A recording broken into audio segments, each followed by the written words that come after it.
속 깊은 이성 친구 장자크 상빼 글 그림 이세우 옮김 4월의 어느 날 아침 나는 운명과 숙명이 서로 다른 것이라는 확증을 얻었다. 운명은 아름답고 우아하고 눈매가 슬기로워 보이는 어떤 여인의 모습으로 나타났다. 부르가디의 데로와 마르셀랭 데로 모퉁이에서의 일이었다. 나는 정말로 그녀와 내가 어떤 연분을 맺을 수 있다고 느꼈다. 그러나 다음과 같은 사실을 알고 있다는 것이 나의 숙명이었다. 기억, 나에겐 약속이 있고 그 약속 장소에 가는 것만으로도 시간이 빠듯하며 그 약속은 내 직업상의 성공을 좌우하고 있다는 것. 니은, 그 여자는 나에 비해 너무 아름답고 너무 우아하고 너무 똑똑하다는 것. 철학 선생인 내 친구 필립은 운명과 숙명의 차이에 관한 내 의견에 동조하지 않았다. 나는 그의 삶이 극도로 혼란스러운 것은 바로 그런 미묘한 차이를 구별할 줄 모르기 때문이라고 지적해 주었다. 그는 내 말을 곡해했다. 우리 사이는 기어이 틀어졌다. 언젠가는 그렇게 될 수밖에 없었던 일이 벌어지고 만 것이다. 샤를 앙리는 매일같이 따분한 나날을 보내고 있었습니다. 그래서 무료함을 풀어볼 양으로 암컷들을 하나하나 제 것으로 만들고 그 명단을 만들기 시작했지요. 정복된 암컷들이 상당한 수에 이르자 그는 호기로운 외침을 바라지 않을 수 없었습니다. 온 닭장에 명성이 자자한 바로 그 외침이었지요. 그런데 한 쌍의 비둘기인 마르땡 내외를 보게 되면서 그의 마음에 그늘이 생겼습니다. 그는 그들을 측은하게 생각했는데 그들 역시 그를 측은하게 여기는 듯 했지요.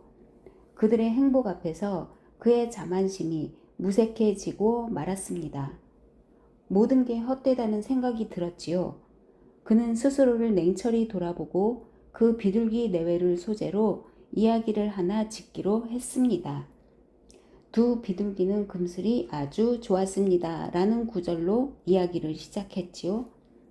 새롭게 싹튼 자기의 재능에 감탄한 나머지 그 유명한 외침이 저절로 터져 나왔습니다.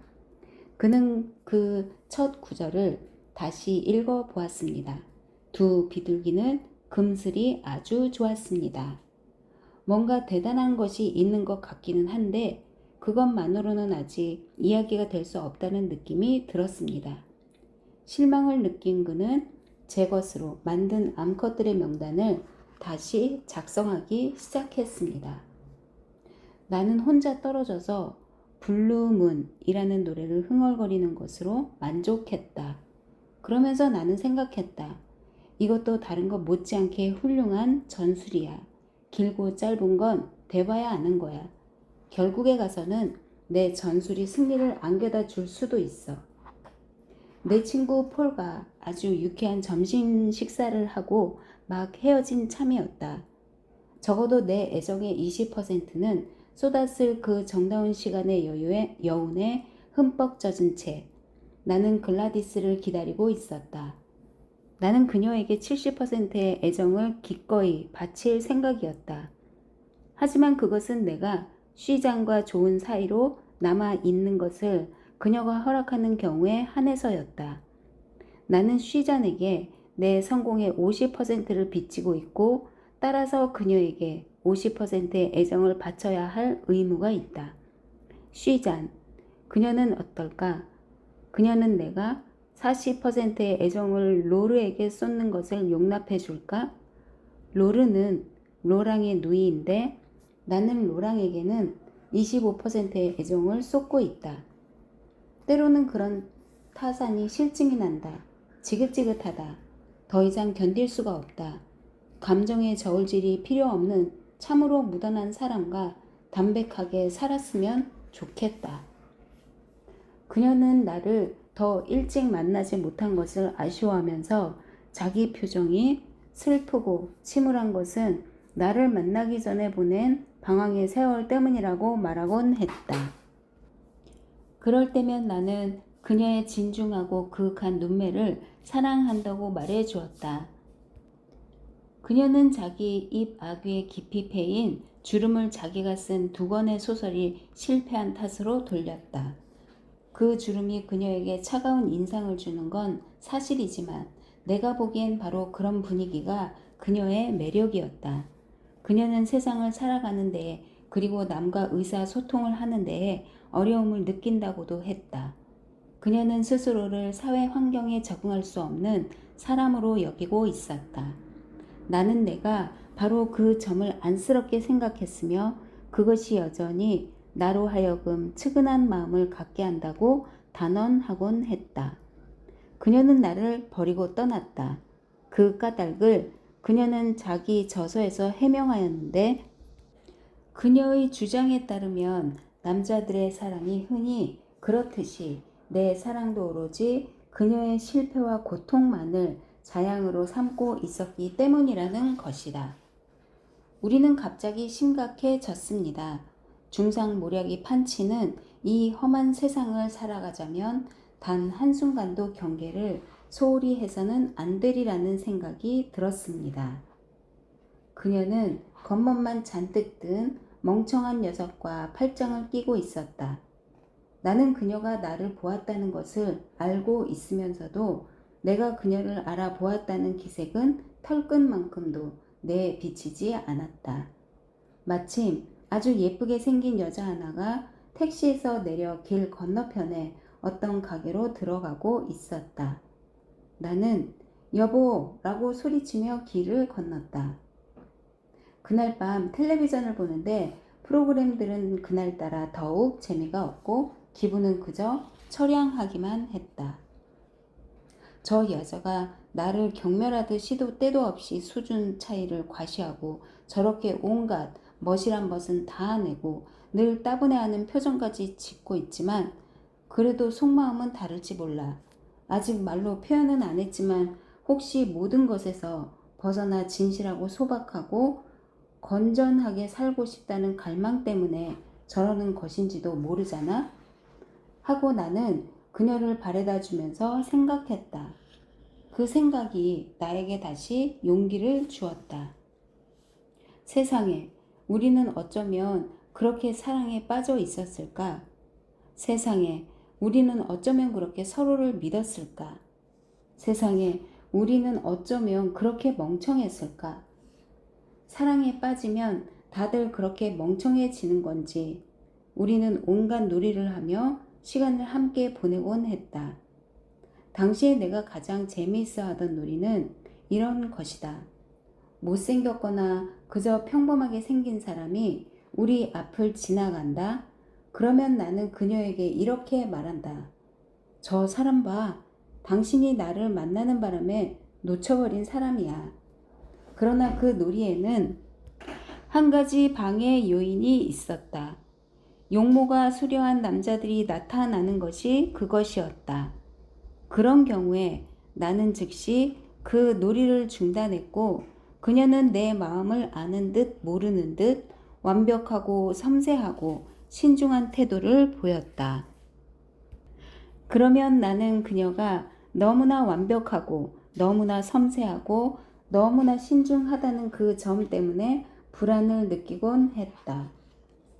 어느 날 밤 그녀가 내게 말하기를 나에게는 모호한 구석과 수수께끼 같은 부분이 있어서 그것이 사람들의 호기심을 자극하고 남의 마음을 사로잡는다는 것이었다. 아닌 게 아니라 나는 다른 사람들의 눈길에서 그녀가 말한 바를 확인할 수 있을 듯했다. 그런 점을 악용하거나 뭔가를 얻기 위한 방편으로 삼아서는 안 될 일이지만 그것을 참작할 필요는 있겠다 싶었다. 그렇게 되면 많은 것이 달라지게 되리라고 나는 생각했다. 우리 사이에 있을 수 있는 일은 더 이상 아무것도 없었다. 그런 상황에서 떠나는 것은 영원한 이별을 의미했다. 그래서 나는 떠나기에 앞서 그녀에게 이렇게 말했다. 엘리자벳, 그 시절을 생각해봐요. 그 시절에 우리는 늠름하고도 열광적인 굉장한 말 한 마리가 우리 곁에 있다고 상상하기를 좋아했소. 그 말은 언제든지 우리를 멀리, 아주 멀리 데려다 줄 채비를 하고 있었소. 그런데 이제 그 말을 어떻게 하지? 나는 재빨리 수를 헤아렸다. 넷 더하기 셋은 7, 홀수. 다시 반 짓바른 타산이 나의 뇌리를 스쳤다. 우리 가운데 하나는 별 수 없이 외톨이가 될 것이다. 우리는 저마다 똑같은 생각을 하고 있음에 틀림없다. 그러니 신중하게 처신하고 한순간도 경계를 소홀히 하지 말아야 한다. 자네는 남들한테서 무슨 말을 듣거나 무엇을 보게 되면 그것을 너무 고지식하게 받아들이는 게 탈이야. 그런 단계를 넘어서야 해. 요모조모 더 따져 볼 줄 알아야지. 노력해 보라고 내 친구 조르주가 말했다. 나는 노력해 보았다. 그 결과 즉석에서 깨달은 사실이 하나 있었다. 내가 20년 동안 친구라고 사귀어온 자가 알고 보니 지독한 바보였다는 것이다. 그때 일을 생각하면 지금도 나는 언어의 신뢰성이라는 문제에 대해 갈피를 잡을 수 없게 된다. 낸시를 만났을 때 나는 그녀에게 홀딱 반해서 이런 말을 되뇌곤 했다. 이런 사람이 세상에 존재하리라고는 꿈에도 생각지 못했어. 그녀가 가혹하다 할 만큼 홀연히 나를 버리고 떠났을 때 나는 이런 사람이 세상에 존재하리라고는 꿈에도 생각지 못했어 라고 되뇌다가 예전에도 내가 그와 똑같은 말을 했다는 사실에 깜짝 놀라고 말았다. 우리의 행복은 우주처럼 한이 없었다. 우리는 그 행복을 이야기하고 싶었고 큰 소리로 알리고 싶었다. 그런데 누구에게 알리지? 우리 친구들 가운데 그 행복의 깊이를 헤아릴 줄 알고 그것의 찬양에 공감할 수 있는 사람이 있을까? 그렇게 생각한 우리는 그 행복을 어떤 식으로든 구체적으로 형상화해 보기로 했다. 나는 우리의 행복을 주제로 몇 쪽에 달하는 글을 썼다. 그녀는 그 글을 이해하지 못했다. 반면에 로르는 한 폭의 그림을 그렸다. 그 그림은 나를 완전히 어리둥절하게 만들었다. 그 일이 있고 나서 우리는 크나큰 의욕을 품은 채 서로를 바라보고 있다. 주누비에브가 나에게 말했다. 폴과 리디아를 두고 사람들이 수군거려요. 나는 그 소문이 터무니없다는 것을 거의 확신하고 있어요. 하지만 질베르, 당신에게 한 가지 말할 게 있어요. 당신은 둘 중 하나를 선택해야 돼요. 폴과 리디아에 관한 그 소문은 방금 말했듯이 내가 보기엔 근거가 없는 것이지만 그것을 사실로 인정하든지 아니면 리디아와 헤어져요. 우리는 그와 그의 아내 사이에 틈이 생겼음을 이미 눈치채고 있었다. 어느 날 그는 우리에게 이렇게 말했다.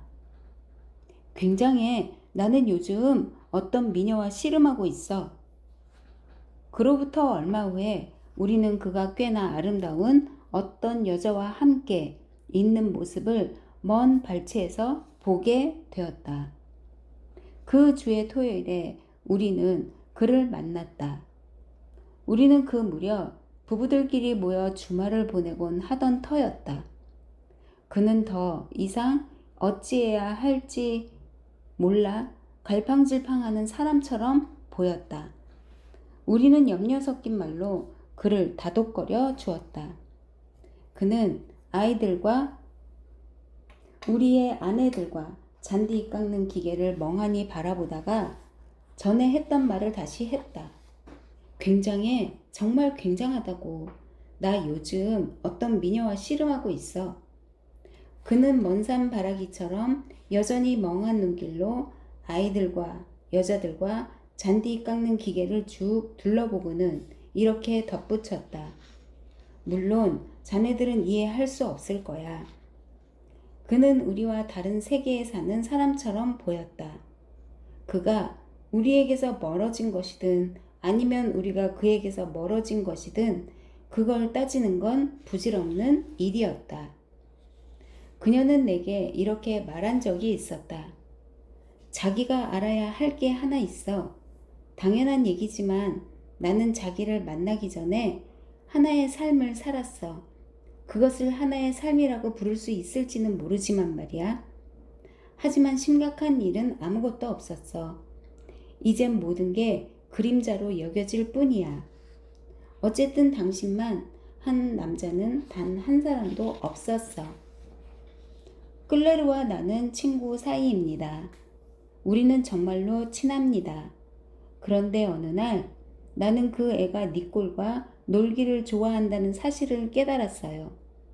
그래서 나는 마리 크리스틴을 찾아가서 우리 둘이 아주 재미있는 놀이를 하자고 말했지요. 그 놀이란 우리가 정말로 친한 척 함으로써 클레르와 니콜의 화를 북 돋우자는 것이었어요. 우리는 내가 제안한 놀이를 했습니다.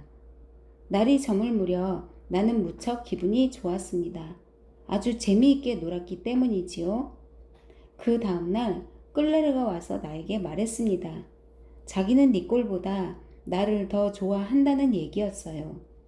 자기는 니콜과는 별로 친하지 않으며 그냥 친한 척을 했을 뿐이라더군요. 나는 무척 기분이 좋았습니다. 우리는 오전 내내 함께 놀았지요. 그런데 이상했습니다. 마리 크리스틴과 친한 척하며 놀 때보다 한결 재미가 덜 했어요. 그래서 나는 친한 척 하려고 애를 썼습니다. 하지만 그게 뜻대로 되는 일이 아니더군요. 결국 우리는 정말로 친한 사이로 남되 그 애는 니콜과 나는 마리 크리스틴과 노는 척 하기로 결정했습니다. 이제 클레르와 니콜은 언제나 붙어 다닙니다. 그렇다고 그 애들이 정말로 친한 사이가 된 건 아니에요. 그냥 친한 척을 하고 있을 뿐이랍니다. 그럼에도 그 애들이 무척 재미있게 놀고 있다는 느낌이 드는 건 어쩔 수가 없네요. 돈도 많고 말도 많은 브루세이 부부의 초대를 받고 그들 집에 가기로 되어 있었는데 내 쪽에서 먼저 그 약속을 취소했다. 그녀와 만나는 일이 더 중요했기 때문이다. 그토록 아름답고 우아한 그녀가 다가오는 걸 보면서 나는 선약을 취소한 건 아주 잘한 일이라고 생각했다. 그리고 내 수첩에 적어놓은 우스갯소리 모음을 미리 한번 읽어둔 것에 대해 스스로를 칭찬하고 싶은 기분이 들었다. 내 블레이저의 왼쪽 안주머니에 그 수첩이 들어있다고 생각하니 마음이 든든했다. 푹신푹신한 안락의자, 내가 피우는 네덜란드산 파이프 담배 냄새, 근시 아닌 내 눈이 발산하는 특유의 부드러움, 나의 비만, 심지어는 이제 막 벗겨지기 시작하던 내 머리까지도 사람의 마음을 가라앉히는 어떤 편안한 느낌을 주고 있음을 나는 알고 있었다. 이랬느는 그런 편안한 느낌에 고무되어 내가 이끄는 대로 속내 이야기를 순순히 털어놓더니 나중에는 자기가 저지른 일들을 자백하기에 이르렀다.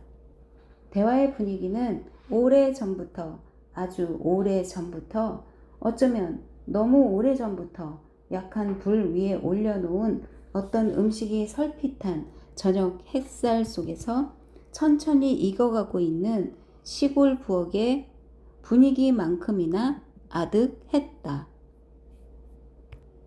도서관 창문 너머로 나는 그녀를 보았다. 그녀가 안에 있었다. 그녀가 어디에 앉아 있는지를 알고 있었기에 나는 내가 들어가야 할 문을 정확하게 선택할 수 있었다.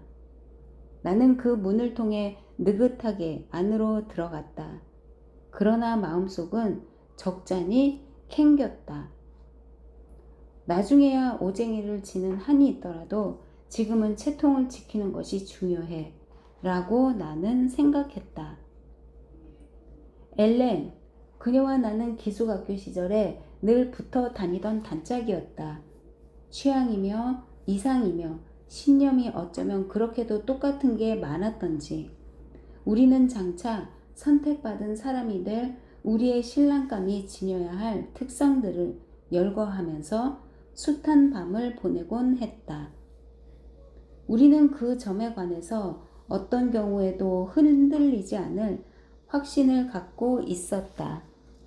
지난 3월에 나는 뿌아띠예에서 온 편지 한 통을 받았다. 엘렌이 보낸 편지였다. 그동안 어떻게 지냈니? 내 남편 에릭을 너에게 소개해야겠어. 나는 곧바로 답장을 보냈다. 내가 이리로 오렴. 남편하고 같이 오면 좋겠구나. 나도 너에게 필립을 소개하고 싶어. 그들 부부가 왔다. 그들의 인상으로 말하자면 그녀는 예전 모습 그대로였고 그녀의 남편은 정말이지 너무나 평범한 사람이었다. 나는 엘렌 역시 내 남편 필립에 대해 똑같이 생각하고 있음을 알아차렸다. 우리의 남편들은 서로 마음이 썩 잘 맞는 눈치였다. 엘렌과 나 사이에는 어떤 거북스러운 느낌 같은 것이 둥지를 틀었다. 그들 부부를 역까지 바래다주고 돌아오는 길에 필립이 나에게 말했다. 당신 친구 엘렌 말이야. 내가 보기엔 너무 평범해. 그에 비해 남편은 아주 괜찮던데. 뜻밖이야. 그래요, 뜻밖이에요. 내 말이 그 말이에요.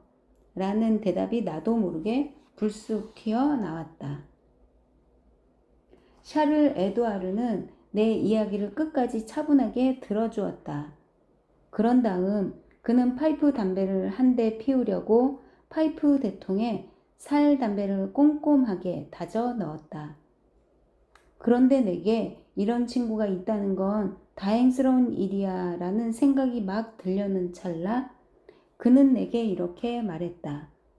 자네는 그녀가 정조관념이 없는 여자라고 주장하지만 그녀가 다른 남자와 떠났다는 사실만 가지고 그렇게 말할 수는 없어. 그녀에게서 전화를 받고 나면 나는 밖으로 달려나가 내 사랑을 찬미하고 내 사랑의 이름을 큰 소리로 외치고 싶은 욕구에 사로잡히곤 한다. 오페라에 나오는 유명한 아리아라도 몇 곡 목이 터져라 불러보고 싶다. 하지만 천성이 소심한 데다 목소리도 변변찮은 나로서는 그저 휘파람을 부는 것으로 만족할 수밖에 없다. 내가 밖으로 나서면 내 개가 따라 나오고 우리는 시골로 나간다. 내 개가 불안당처럼 이곳저곳 뒤지고 다니는 서슬에 집토끼, 산토끼, 자고새들이 달아난다. 얼마 안 있으면 금엽이 풀리고 사냥철이 시작될 것이다. 우리는 유쾌한 시간을 보내고 흡족한 마음으로 돌아온다. 그런데 어렴풋한 불안이 문득 고개를 쳐든다. 전화 한 통 받고도 이렇게 난리를 치는데 나중엔 그녀 때문에 내 삶이 완전히 엉망이 되어 버리는 건 아닐까? 내가 그녀에게는 이제 신비로운 구석이 별로 없다고 말한 이후로 그녀의 태도에는 아무런 변화가 없었지만 어쩌면 그녀의 태도에 아무런 변화가 없다는 바로 그 점 때문에 나는 이따금 사람을 시켜 그녀의 뒤를 밟게 하고 싶은 으스스한 유혹을 느끼곤 한다. 우리는 서로에게 감탄하고 서로를 존경하는 사이였다. 그러다 보니 우리의 우정은 더욱 높은 곳으로 나아가기 위한 끊임없는 선의의 경쟁이 되었다. 그가 어떤 선행을 하면 나는 기어이 그보다 더 착한 일을 한 다음 그에게 그 이야기를 들려주어야 직성이 풀렸다. 그 사람 역시 오기가 대단했다. 내 이야기를 들은 지 며칠도 안 돼서 그는 내가 행한 것보다 훨씬 더 착한 일을 하고 그 일에 대해 이야기하곤 했다. 어느 날 나는 더 이상 그를 따라갈 수 없다는 느낌을 갖게 되었다. 그 다음 날 나는 홧김에 우리의 약속 장소에 조금 늦게 나갔고 또 그 다음 날에는 2시간 넘게 지각을 했다. 그 다음 주에는 그를 바람맞춰 종일토록 기다리게 만들고도 나몰라라 하였다. 그 다음 달에 그는 나에게 알리지 않고 여행을 떠났다. 그의 질세라 나는 이런 방구도 없이 이사를 가버렸다. 나중에 그 사실을 알고 그가 어떤 표정을 지을까 생각하니 기분이 별로 나쁘지 않았다. 나는 바르바라에게 우리의 사랑이 원만하게 결실을 맺기 위해 저지르지 말아야 할 실수들을 규칙적으로 일러주곤 했다. 그때마다 나는 아주 조심스런 태도로 적절한 사례를 곁들여가면서 요모조모 면밀히 분석한 자세한 설명으로 그녀의 이해를 도왔다. 어느 날 저녁 나는 어쩌면 나야말로 어떤 실수를 저지르고 있는 게 아닐까 하는 생각을 갖게 되었다. 그때의 내 생각이 옳았다는 것은 그 이후의 시간이 증명해 주었다. 마리 프랑스아저는 이따금 자기가 내게 너무 무거운 짐을 지웠다고 자책하면서 그 중압감을 견딜 수 없어 하곤 했다. 그녀가 내게 너무 많이 떠넘겼다는 그 짐의 무게를 나는 별로 의식하고 있지 않았는데도 말이다. 양심의 가책 때문에 그녀가 너무 괴로워할 때면 나는 그녀를 어떤 레스토랑으로 데려가곤 했는데 그때의 음식값은 나의 경제적인 능력에 비해 너무 비싼 경우가 흔했다. 그것이 또 자책감을 부추겨서 그녀의 괴로움을 배가시키기가 일쑤였다. 당신은 정말 단점이라고는 찾아볼 수 없는 사람이에요. 첫 주 동안 실비아는 그렇게 감탄하곤 했다. 이런 얘기 해도 돼요? 내 친구 로라 말이에요. 난 그녀를 이해할 수 없어요. 그녀가 어째서 당신 같은 남자를 버리고 떠났는지 도무지 모르겠어요. 둘째 주 동안 그녀는 내게 그렇게 되뇌곤 했다. 그러더니 셋째 주에 들어선 어느 날 그녀는 이렇게 말했다. 그녀가 당신 같은 사람을 버리고 떠난 걸 보면 대단히 특별한 어떤 사람을 만난 게 틀림없어요. 그 뒤로 여행이 끝날 때까지 그녀는 딱히 까닭을 꼬집어 말할 수 없는 우울한 기분에 젖어 지냈다. 나는 집안에 틀어박혀 지냈다. 시련의 아픔은 홀로 견뎌야 한다. 시련의 아픔이란 참으로 묘한 것이다. 그것은 얼굴의 특성까지도 바꾸어 놓는다. 내 얼굴은 수척해졌다. 그러자 내 표정이 진중해 보였고 심오한 분위기마저 풍겨났다. 그 달라진 인상에 나 자신이 놀라곤 했다. 그건 그다지 놀랄 일이 아니었는지도 모른다. 그녀가 내게 이런 말을 한 적이 있었다. 자기는 슬픔에 젖어 있을 때면 얼굴이 수척해지고 눈길이 내면으로 쏠려 있는 것처럼 보여 그 눈길은 불가항력으로 사람의 마음을 빨아들인다는 말이었다. 그런 얘기는 비단 그녀만 한 것은 아니었다. 로랑스도 내게 그런 얘기를 한 적이 있었다. 시련의 아픔은 홀로 견뎌야 한다. 하지만 집안에 틀어박혀 있을 필요는 없다. 오히려 사람들 속에 있을 때 자기가 혼자라는 느낌을 더욱 뼈저리게 실감할 수도 있으니까 말이다. 폴과 나눈 그 대화는 내 생각을 더욱 확고하게 만들어 주었다. 사실 나는 파트리샤와 마리 오딜에 대해 더 이상 죄책감을 갖지 않고 그녀들이 두고 간 것들을 경매에 붙이겠다고 생각하던 터였다. 그녀는 얼마 전부터 나를 만나고 싶어 하지 않았다. 그건 그녀에게 다른 남자가 생겼기 때문이었다. 그녀는 자기가 버릇없는 응석바지일 뿐이라면서 자기가 어른스러워지려면 남자 때문에 아픔을 겪어보아야 할 것 같다고 말했다. 나는 떠나기를 결심하고 내가 그녀에게 가져온 커다란 장미꽃 다발을 냉정하게 창밖으로 던졌다. 장미가시들이 내 왼손에 상처를 냈다. 나는 속이 거북했다. 그녀가 갖다 준 브랜디 때문에 심하게 욕지기가 났다. 지금 나는 이 여자를 잃고 있는 것일까 하는 생각이 뇌리를 스쳤다. 안느 소피의 언행은 예측이 불가능했다. 단 하나, 내가 그녀에게서 예상할 수 있는 일이 있었다면 그것은 그녀가 나를 데리고 나가 함께 밤을 보내고 나면 새벽마다 자기의 가장 소중한 소망을 밝히곤 한다는 것이었다. 그녀가 밝힌 가장 소중한 소망은 동네 아이들을 위해 잼을 만들면서 시간을 보내는 할머니가 되고 싶다는 것이었다. 응답 메시지를 더욱 상냥하고 더욱 쾌활하고 심지어는 웃음이 나올 만큼 재미있게 고쳐서 내 자동 응답 전화기에 새로이 녹음해 두었건만 그녀에게서는 더 이상 아무런 소식이 없었다. 너는 기분이 좋으면 멍멍하고 짖는다. 화가 났을 때는 조금 다른 방식으로 짖지. 너는 감정의 미묘한 차이를 나타내는데 많은 한계가 있어. 내가 표현할 수 있는 뉘앙스는 별로 많지 않아. 하지만 나는 너와 달라. 기분이 좋을 때 나는 그 좋은 기분의 미묘한 차이를 여러 가지로 표현할 수 있어. 싱긋거리거나 껄껄거릴 수도 있고 때에 따라서는 엉엉 울 수도 있어. 화가 났을 때도 마찬가지야.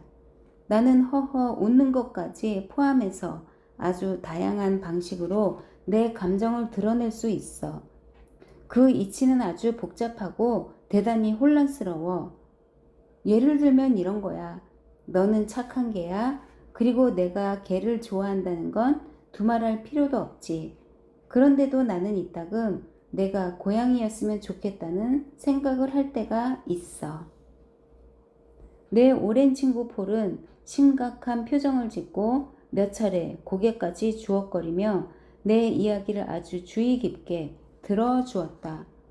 그러고 나서 고작 한다는 말이 자기는 남의 실패담에 너무 민감해지지 않으려고 오래전부터 스스로를 이 세상에서 가장 불행한 사람으로 여기는 버릇을 들여왔다는 것이었다.